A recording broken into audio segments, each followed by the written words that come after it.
Waktu itu disarankan penyembuhannya tuh melalui operasi, karena kan kata dokternya tuh hasilnya 50-50, berhasil sembuh, nggak berhasil tuli gitu kan. Saya Syahrul dan saat ini saya bekerja di salah satu BUMN.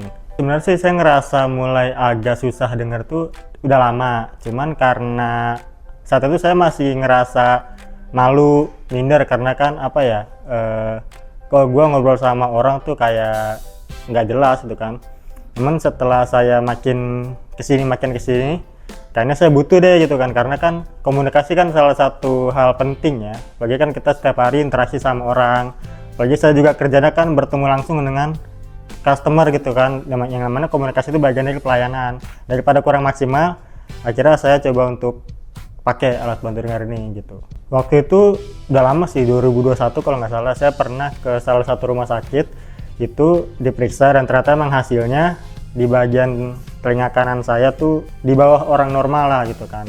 Waktu itu disarankan penyembuhannya tuh melalui operasi, cuman karena saat itu saya takut, karena kan kata dokternya tuh hasilnya 50-50, berhasil sembuh, nggak berhasil tuli gitu kan. Digituin kan saya takut ya. Terus akhirnya saya coba tanya, emang kalau pakai alat bantu dengar bisa apa enggak gitu. Kata dokternya sih belum butuh, kata dia waktu itu gitu, karena masih bisa dengar, cuman harus ekstra fokus ya. Oke lah, saya ikutin. Nah pada saat saya ikutin, kok makin lama makin turun gitu kan.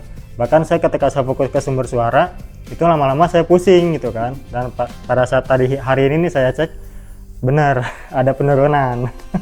Waktu itu alternatifnya pakai gerak bibir.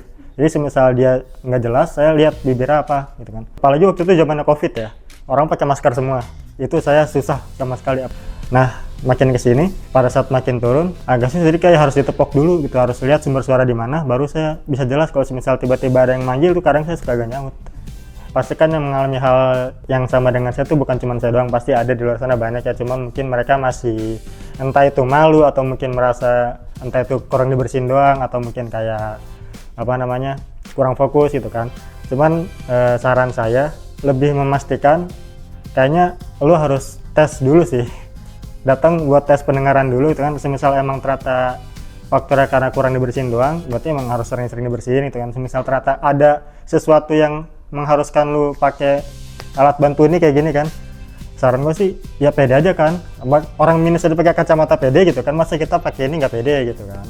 Kan waktu itu mungkin kalau di analogiin ya kayak ketutup gitu, di telinga tuh kayak ada yang nutup, kayak mendem suaranya. Ini ketika pada saat pakai ini, oh jadi ini rasanya kayak bener-bener lega banget gitu, keras suara.